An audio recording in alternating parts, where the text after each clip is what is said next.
राधा राधा दोस्तों, welcome to my channel. आज हम लोग पेपर टू सीजी टेट 2026 के स्टेट ए का हम लोग एनालिसिस करेंगे और इसमें से बहुत सारे क्वेश्चंस जो है डाउट थे तो उनका उनके लिए राइट आंसर के लिए जेमिनाई और जो बड़े बड़े यूट्यूबर्स हमारे जो टीचर्स हैं उनका किया गया है और उनके क्वेश्चंस बनाए गए क्वेश्चंस में भी डाउट था तो मैंने जेमिनाई का यूज किया है। तो ये 100% ऑथेंटिक है।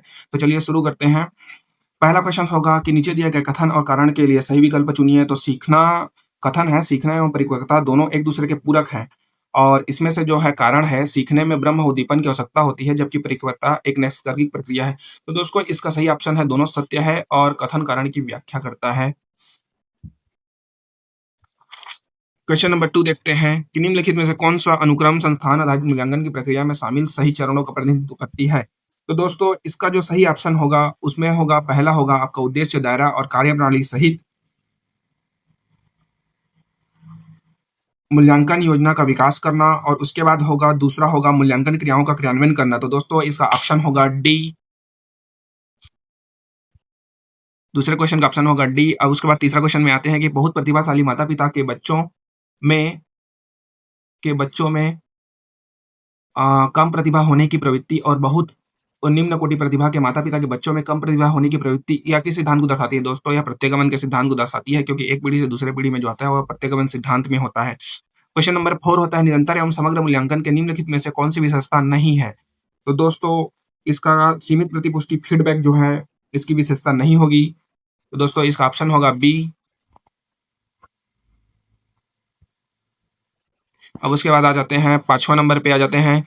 पांचवा नंबर पे का क्वेश्चन है कि नीचे दिए गए कथन और कारण के सही विकल्प का चयन करना है।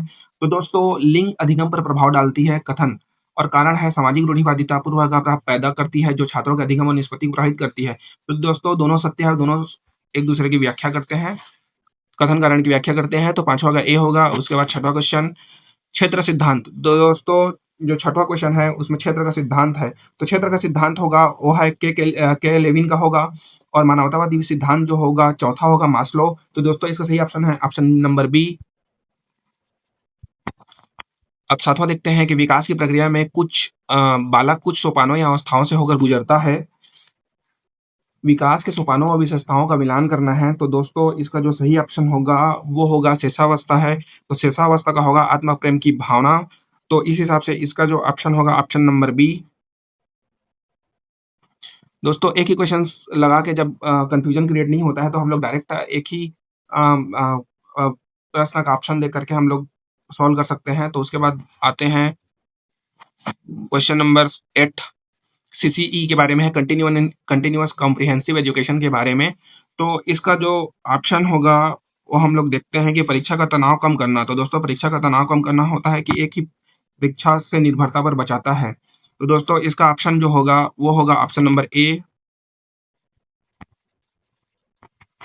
अब उसके बाद आते हैं निरंतरक मूल्यांकन का उद्देश्य। तो दोस्तों निरंतरक मूल्यांकन उनका उद्देश्य होता है कि छात्रों को प्रारंभिक सलाह और मार्गदर्शन करना, क्योंकि अगर शिक्षण प्रक्रिया के दौरान करेंगे तो वो होता है फॉर्मेटिव असेसमेंट और आखिरी में ग्रेड देंगे तो वो होता है आपका समेटिव असेसमेंट। क्वेश्चन नंबर 10 है भाषा विकास एक जटिल प्रक्रिया है। बालकों के विकास में कई तरह की बाधाएं उत्पन्न हो जाती है, भाषा विकास से संबंधित बाधाएं हैं। तो दोस्तों इसका सही ऑप्शन होगा जे और एल। आपका विलंबित वाक होगा और वाक विचार होगा।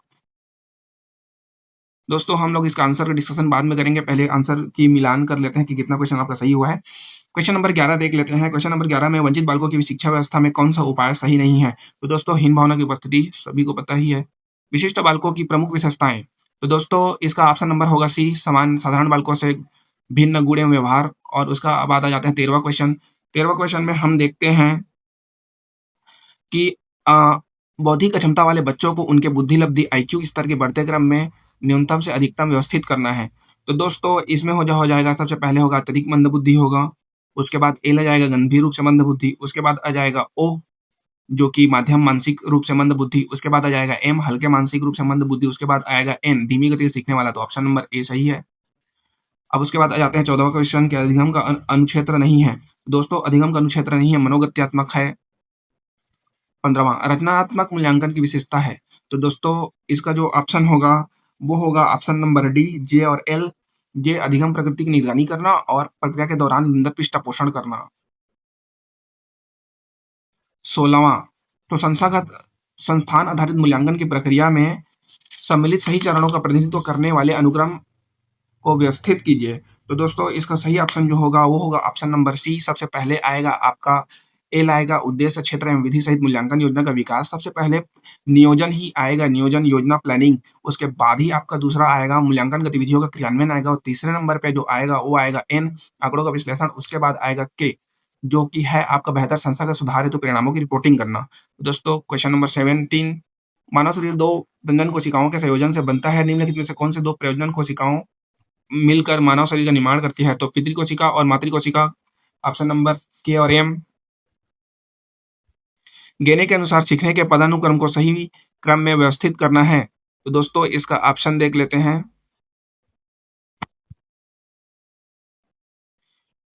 तो इसका ऑप्शन देखेंगे हम लोग, तो इसमें आएगा सबसे पहले आएगा आपका एल, जो कि है संकेत अधिगम। दूसरा में आएगा के, उद्दीपन प्रतिक्रिया अधिगम। तीसरा में आएगा ओ, जो कि आपका श्रृंखला अधिगम। तो इस प्रकार से इसका ऑप्शन होगा ऑप्शन नंबर डी। 19वां, एक शिक्षक छात्रों में समस्या समाधान योग्यता का विकास करना चाहता है, वह निम्न विधि का प्रयोग करेगा। दोस्तों इसका जो आएगा वह है ह्यूरिस्टिक विधि, क्योंकि अनुभव से सीखना, समस्याओं को समाधान करना, और उसके बाद खोज के द्वारा जो है समस्या का समाधान निकालना, ये आता है ह्यूरिस्टिक विधि में। तो दोस्तों इसका ह्यूरिस्टिक विधि होगा। उसके बाद आ जाते हैं हम लोग 20वां क्वेश्चन में। नीचे दिए गए कथन और कारण के लिए सही विकल्प चुनिए। जन्म से मृत्यु पर्यंत तक बालक का विकास चलता रहता है और मानव के विकास में जैविक एवं सामाजिक कारकों का महत्वपूर्ण योगदान है। बिल्कुल सही। कारण, जैविक एवं सामाजिक विकास का उत्तरदायित्व माता पिता पर निर्भर होता है। दोस्तों माता पिता पर निर्भर नहीं होता है, अनुवांशिकता पर होता है, वातावरण पर होता है, इस विद्यालय पर होता है, माता पिता पर ही नहीं होता है। तो कथन कथन तो सही है, लेकिन कारण जो है गलत है। अब आ जाते हैं क्वेश्चन नंबर 21, संवेगों को प्रशिक्षित करने की विधि है। तो दोस्तों संवेगों को प्रशिक्षित करने की जो विधि होगा वो होगी उद्दीपन विधि होगी, निर्माण होगा, शोधन होगा, दमन नहीं होगा। इसलिए केएलएम इसका सही ऑप्शन है।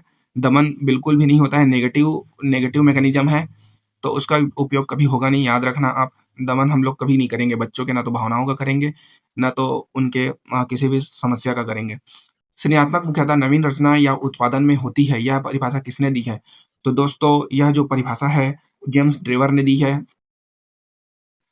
अब उसके बाद चलते हैं क्वेश्चन नंबर 23 में देखते हैं कि प्रत्येक जाति, चाहे वह पशु जाति हो या मानव जाति हो, अपनी जाति के अनुरूप विकास के प्रतिमान का अनुसरण करती है। दोस्तों इसका सही ऑप्शन होगा हरलाख।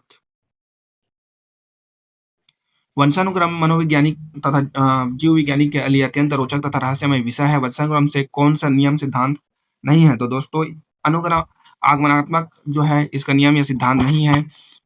सामाजिक विकास का बोबो मॉडल का संबंधित है। दोस्तों इसका बांडोरा संबंधित है, आप पता ही होगा, आपने पढ़ा है। तो घृणा किस मूल प्रवृत्ति से संबंधित है? तो निर्वृत्ति से है।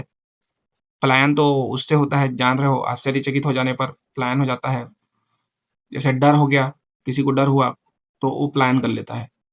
27वां सामाजिक कक्षा के लिए कौन सा मुख्य परिवर्तन होने चाहिए?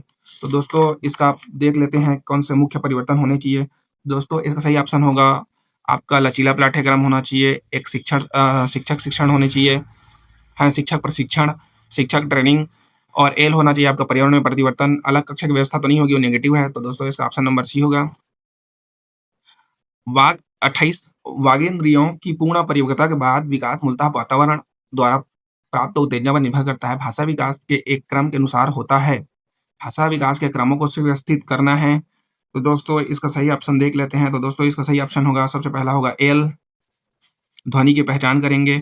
उसके बाद आएगा के, आपका ध्वनि उत्पन्न करना। तो इस हिसाब से इसका जो ऑप्शन होगा के और एल के हिसाब से ऑप्शन नंबर बी। उसके बाद नैतिक विकास के चरणों का क्रम में व्यवस्थित कीजिए।